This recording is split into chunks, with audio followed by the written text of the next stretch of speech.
Hola, ¿cómo están? Bueno, vamos a ir con el último video del cuatrimestre, ¿sí? Que es el de áreas funcionales de la corteza cerebral y vías somáticas sensitivas y motoras. Bueno, ¿qué es esto de las áreas funcionales de la corteza cerebral? Los tipos específicos de señales sensitivas, motoras o de integración se procesan en regiones determinadas de la corteza cerebral, ¿sí? Quiere decir que la corteza cerebral, en la corteza cerebral, digamos, están por regiones, están localizadas distintas funciones. Por ejemplo, la función relacionada con la sensibilidad ocupa una región, otra región va a ocupar lo que tiene que ver con la motricidad, y así va a haber otras funciones, digamos, que van a estar ubicadas en una región de la corteza cerebral. Las áreas sensitivas reciben información sensitiva y están comprometidas en la percepción, que es el registro consciente de la sensación.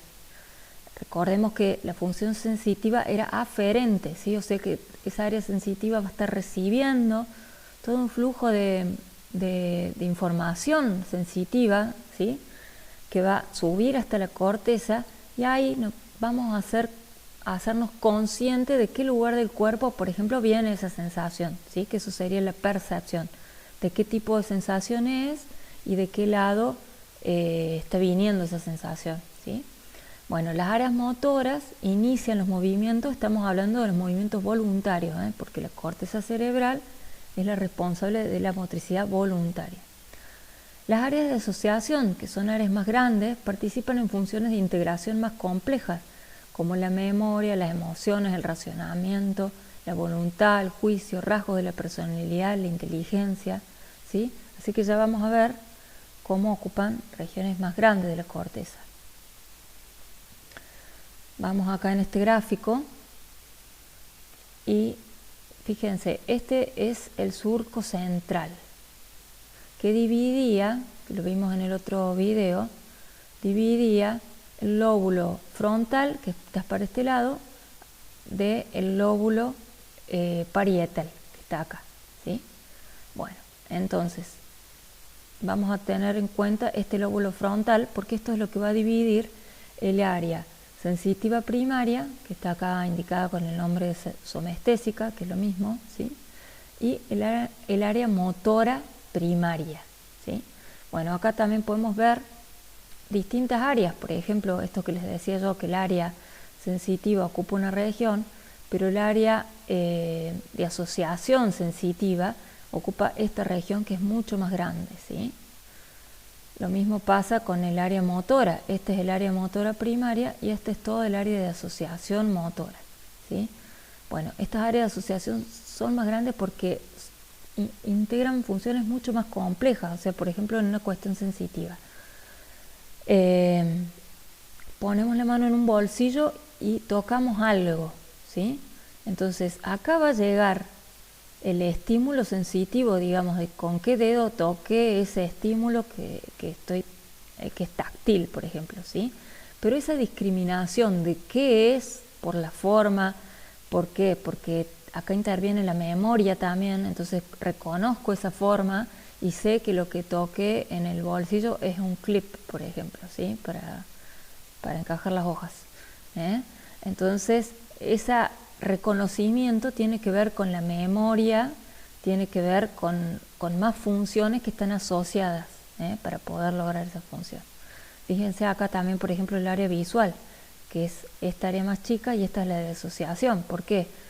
Porque en el área visual acá voy a interpretar una imagen, o sea, el estímulo que llega por el nervio óptico se va a traducir acá, mejor dicho, en una imagen, pero acá voy a hacer toda esa interpretación de reconocer y evaluar lo que estoy observando, esa imagen que estoy observando. Si lo que estoy observando es un paisaje, pues aquí, de acá, voy a evaluar si ya lo conocía, no lo conocía, qué sensación me trae o qué me hace acordar, ¿sí? Entonces, por eso estas áreas de asociación son más grandes, porque involucran funciones un poco más complejas. Bueno, nos vamos a ocupar en este video del área sensitiva y del área motora, ¿sí? Bueno, vamos con el área sensitiva que recibe información sensitiva aferente, dijimos, ¿sí? Es todas las sensaciones que van subiendo hasta la corteza. El área somatosensitiva primaria, donde está en la circunvolución postcentral del lóbulo parietal. Y todo eso se traduce, acá está el surco central, ¿sí? Como habíamos visto en el otro dibujito también. Y dice circunvolución, que era o el giro postcentral, porque está detrás del surco central, y está en el lóbulo parietal, ¿sí? Bueno, esta zona, que es el área sensitiva primaria, recibe impulsos nerviosos relacionados con el tacto, la propiocepción, el dolor, el prurito, las cosquillas y la temperatura. Respecto a la propiocepción, era el conocimiento que tenemos de la posición de nuestro cuerpo en el espacio, ¿sí? O también se llama sentido kinestésico, ¿sí? Tiene que ver con un montón de receptores que tenemos en las articulaciones, músculos, tendones, ¿sí? Que van a llevar toda información referida a la posición del cuerpo, también como lo hacen los usos musculares o los órganos tendinosos de Golgi, que van a informar sobre el grado de tensión que tiene, por ejemplo, un músculo, ¿sí? Bueno, pero esta sensación que es somestésica, o sea que quiere decir que es consciente también, ¿sí? Tiene que ver con la relación de, por ejemplo, saber que una rodilla la tenemos flexionada, el tobillo está flexionado, por ejemplo, a 90 grados, sin tener que verlo, ¿sí? La relación de las partes del cuerpo en el espacio, ¿eh? Eso sería la propiocepción. Bueno, permite identificar el sitio donde se originan las sensaciones. Entonces yo a esta área sensitiva la tengo acá desplegada más grande. Y en el área sensitiva tenemos el homúnculo sensitivo, que es esta representación, no es que tengo este hombre por partes ahí, sino que tengo una representación de las partes del cuerpo en esta corteza sensitiva. Entonces, por ejemplo, si me llega un estímulo que tiene que ver con el tacto en la espalda, ¿sí? Se van a estimular las neuronas, va a llegar hasta acá, hasta esta parte de la corteza sensitiva. Entonces yo acá voy a poder identificar de qué zona de la espalda viene este estímulo táctil, por ejemplo, ¿sí? O sea que esta representación tiene que ver con eso, con el reconocimiento de las partes del cuerpo. Fíjense que la mano tiene una zona muy grande en relación, por ejemplo, al muslo, ¿sí? Que acá tiene como su representación en una zona más chica. Eso tiene que ver con la cantidad de terminaciones sensitivas que hay en la mano, ¿sí? Entonces ocupa una zona mucho más grande de esta corteza sensitiva. Lo mismo pasa con la cara, ¿sí? La lengua, la laringe. Bueno, son áreas que tienen más cantidad de terminaciones sensitivas. Bueno, vamos con las áreas motoras, que envían estímulos motores eferentes ahora, que inician los movimientos, ¿sí? El área motora primaria en el giro precentral del lóbulo frontal de cada hemisferio controla las contracciones musculares de músculos específicos en el sector contralateral del cuerpo. ¿Qué quiere decir esto? Bueno, acá vamos primero a la ubicación. Acá tenemos de nuevo el surco central. Hace un ratito vimos el área sensitiva que estaba en la circunvolución postcentral en el lóbulo parietal. En cambio esta está en el giro circunvolución precentral, o sea, antes del surco central, ¿sí? Precentral en el lóbulo frontal, ¿sí? O sea que esta celeste es el área motora. Bueno, y de acá sale el estímulo por el movimiento voluntario y controla el sector contralateral. Quiere decir que en el área motora del lado derecho va a controlar la motricidad del lado izquierdo del cuerpo y lo mismo para el otro lado, ¿sí? El área motora izquierda va a controlar la mitad derecha.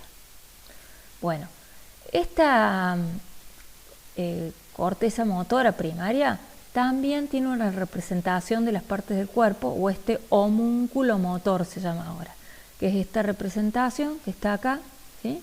También sobre el área, es como que tiene un grupo de neuronas que, por ejemplo, que está destinado a distintas partes del cuerpo. Entonces tenemos un grupo grande de neuronas que va a estimular los movimientos de la mano, porque fíjense que la mano tiene mucha más motricidad. Fíjense que chiquito es el espacio para el antebrazo, que el antebrazo y el brazo solo tienen ahí el movimiento de flexión y extensión, ¿sí? Y en el antebrazo tienen pronación y supinación, pero son movimientos sencillos en comparación a todos los movimientos que pueden hacer con la mano, ¿sí? O sea que en la corteza motora también tenemos esa representación o una distribución de las neuronas que tiene que ver con la porción del cuerpo que mueve, ¿sí? Y eso le llamamos, esa representación le llamamos homúnculo, en este caso es el homúnculo motor. Bueno, aparte de estas áreas motoras primarias, sensitiva primaria y motora primaria, tenemos las áreas de asociación, que dijimos que participan en funciones de integración más complejas, como la memoria, el juicio, los rasgos de la personalidad, ¿sí? Entonces, las áreas de asociación abarcan varias áreas ubicadas en distintos lóbulos del cerebro interconectadas por tractos. Por eso vimos en el dibujo que había distintas áreas de asociación, ¿sí? Respecto a las áreas primaria sensitiva y primaria motora, tenemos las áreas de asociación también sensitiva y motora. Entonces vemos que en el área de asociación somatosensitiva, posterior al área somatosensitiva primaria, integra e interpreta las sensaciones somáticas como la forma y textura de un objeto y almacena esta información en la memoria, ¿sí? O sea que acá se va a dar la interpretación de esto, por ejemplo, que estoy tocando sin ver, O sea, con el área somatosensitiva primaria voy a detectar con el tacto que algo estoy tocando, pero esa interpretación de qué es y qué recuerdo me trae tiene que ver con esa área de asociación. En el área premotora, que es el área de asociación motora, anterior al área motora primaria, genera impulsos nerviosos que estimulan la contracción de grupos específicos de músculos en una secuencia ordenada, por ejemplo, para realizar un gesto motor. O sea que esta área va a participar en la planificación también de la motricidad. Y volvemos a este dibujo para que la vean de nuevo. Entonces este es el área motora primaria y esta es el área de asociación que va a participar en esta planificación y va a dar una secuencia de neuronas que se van a activar después desde este lugar, ¿sí? Y en el área sensitiva primaria también tenemos el área de asociación, que es un área más grande, ¿sí? Que va a ser el reconocimiento entonces de ese estímulo que estamos percibiendo. Bueno, ¿cómo llega la información sensitiva hasta las áreas sensitivas? O sea, ¿cómo viaja? Ahora vamos a ver las vías somáticos sensitivas aferentes, o sea que serían estos van a ser estos cables, digamos, el cablerío, o sería todo el tracto sensitivo, por dónde viene y hasta dónde va, digamos, para transmitir esa información. Entonces, estas vías sensitivas conducen información procedente de receptores somáticos sensitivos hacia el área somatosensitiva primaria, ¿sí? O sea, desde los receptores sensitivos, esto que dice somáticos, acuérdense que tiene que ver con la sensibilidad consciente, ¿sí? Hasta el área somatosensitiva primaria. Bueno, ¿cómo va a ir esta información que está conducida por esas neuronas? Viene por dos vías distintas. Tenemos esta vía que se llama dorsal lemnisco-medial, que ya les voy a mostrar un dibujo, ¿sí?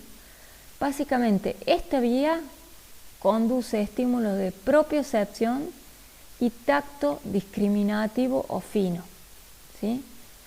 Me refiero con tacto discriminativo o fino cuando es el tacto más sensible.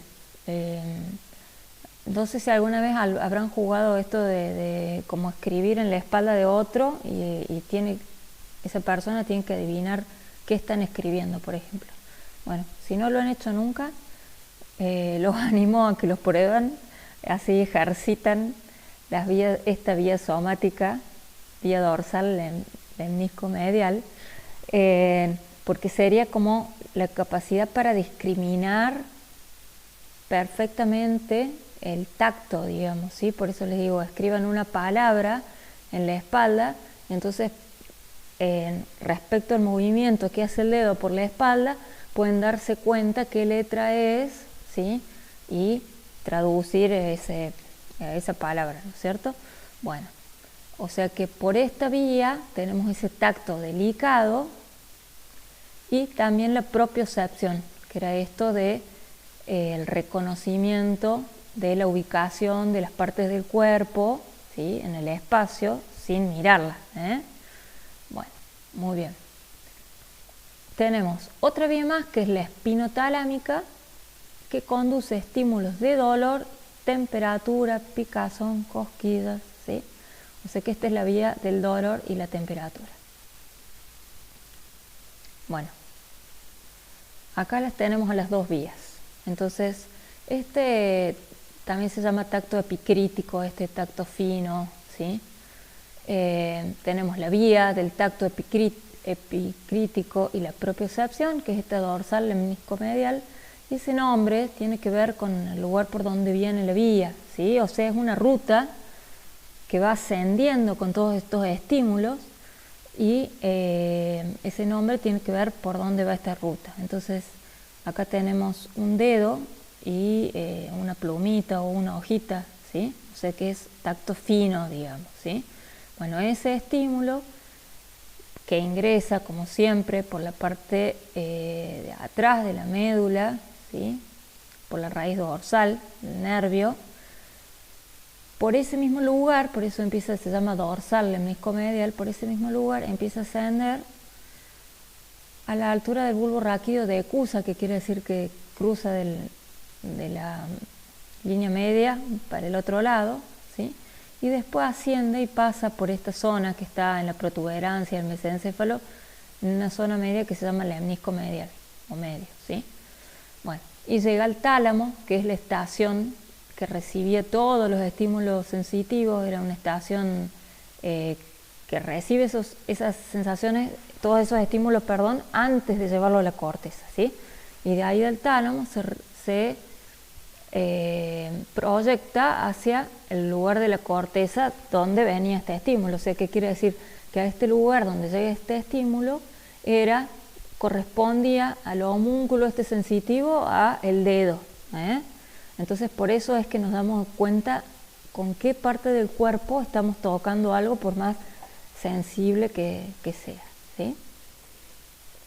Bueno, de acá, ¿qué tienen que reconocer? Básicamente reconocer la vía, o sea que esta vía con este nombre transmite este tipo de información, ¿sí? La del tacto epicrítico y la propiocepción, ¿eh?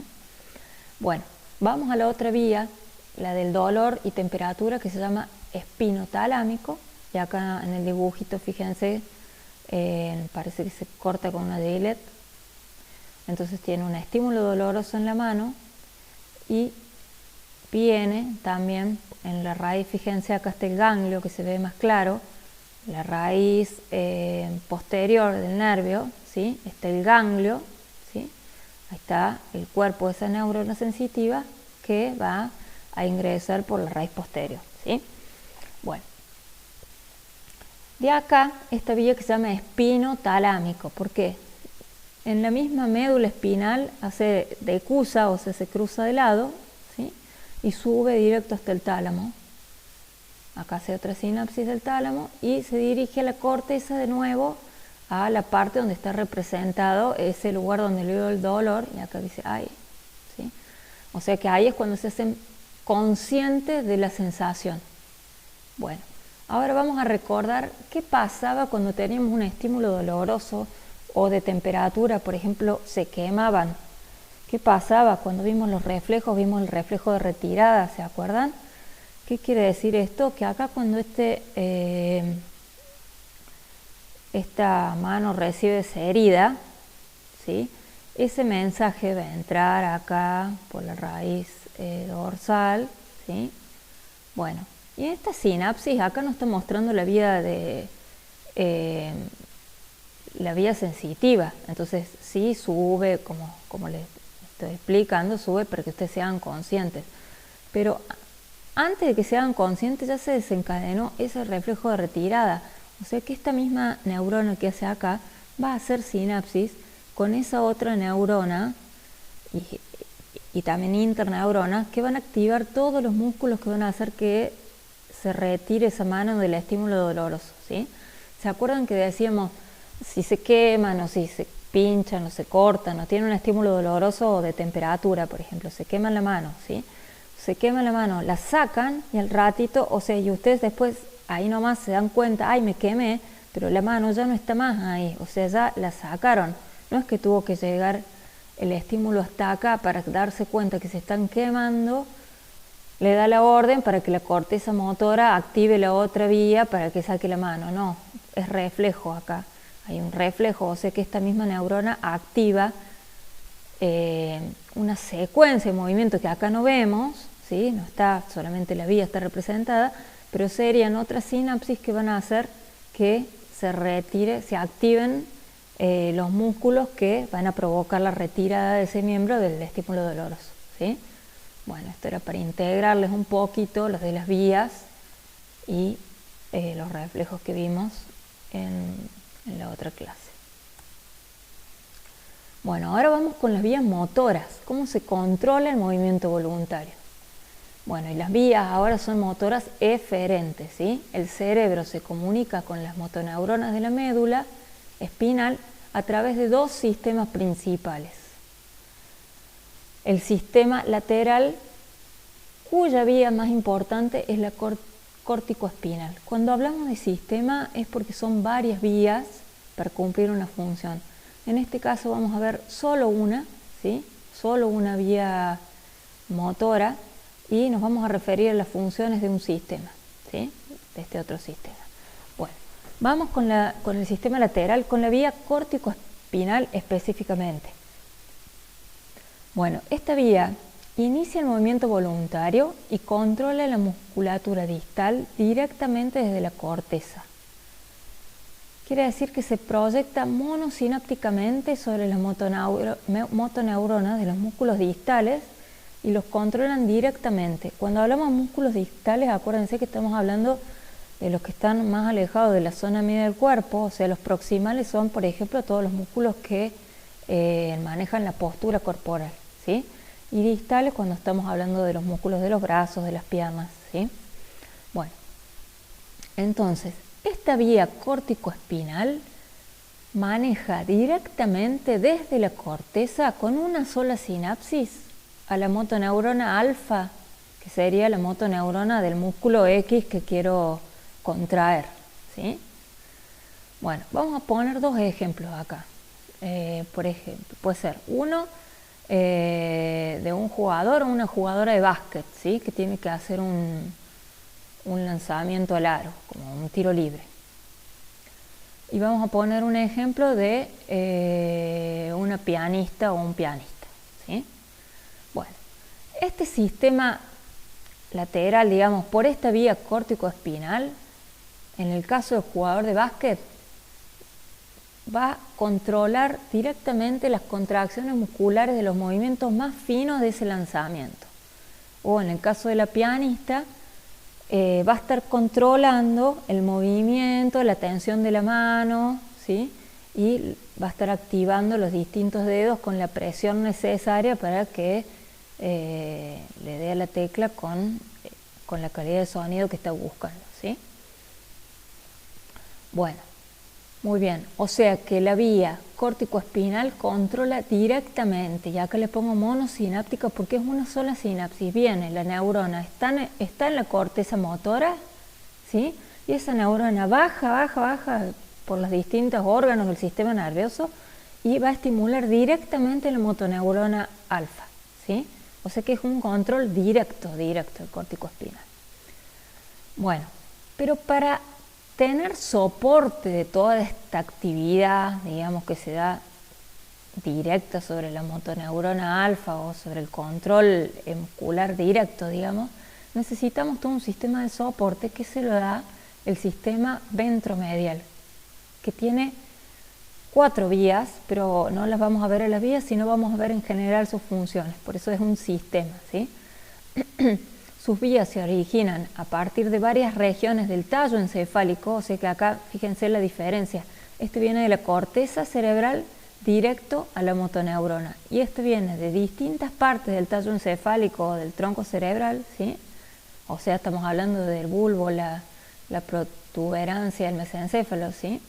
Y participa en el mantenimiento de la postura y la locomoción. Por ejemplo, mantiene la cabeza y la orientación visual en relación al movimiento del cuerpo en el espacio, facilita los reflejos antigravitatorios de la médula espinal, contribuye a mantener la postura erguida. O sea que si volvemos al ejemplo del jugador de básquet, para que pueda hacer ese lanzamiento, ese tiro libre, va a estar pensando en cómo mover lo más apropiadamente la mano, por ejemplo, o dónde ubicar el codo para tirar, pero va a tener todo este sistema de soporte que va a permitir que esté parado, digamos, la tensión necesaria en todos los músculos de la postura. En el caso de la pianista igual, o sea, va a estar con este sistema tocando el piano, específicamente moviendo los dedos del piano, ¿sí? Pero desde el tronco cerebral va a haber un montón de vías motoras por este sistema ventromedial que van a estar comandando la postura para que esté sentada en la sillita con la tensión justa para que pueda hacer la otra actividad más de motricidad más fina como es tocar el piano, ¿sí? O sea que este sistema ventromedial controla sobre todo los músculos axiales, no los distales, sino los axiales, los de la zona media del cuerpo, ¿sí? Controla los músculos posturales y fíjense que viene del tallo encefálico, o sea, no de la corteza. O sea, que quiere decir que ese control no están siendo conscientes de ese control, ¿sí? Porque está partiendo de otro lugar. Nuestro cerebro consciente es la corteza cerebral. Este viene de áreas subcorticales, o sea, por debajo de la corteza. Bueno, muy bien. Por supuesto, esta vía que viene desde la corteza a la córtico-espinal es como la vía superior, porque viene desde la corteza, ¿sí? Desde la parte más alta del cerebro, que es donde están las funciones superiores. Y entonces esta vía también tiene control sobre el sistema ventromedial, ¿sí? Lo puede modificar ese control. Incluso acuérdense que, por ejemplo, esta vía puede modificar hasta los reflejos, ¿sí? O sea, hay distintos reflejos que pueden ser anulados por esta vía, o sea que siempre el nivel que sigue en superioridad es de mayor jerarquía, digamos, y puede dominar al nivel inferior, ¿sí? Muy bien. Y acá está la vía solamente la corticoespinal. Les puse, pero solamente para mostrarles esto de que, bueno, controla.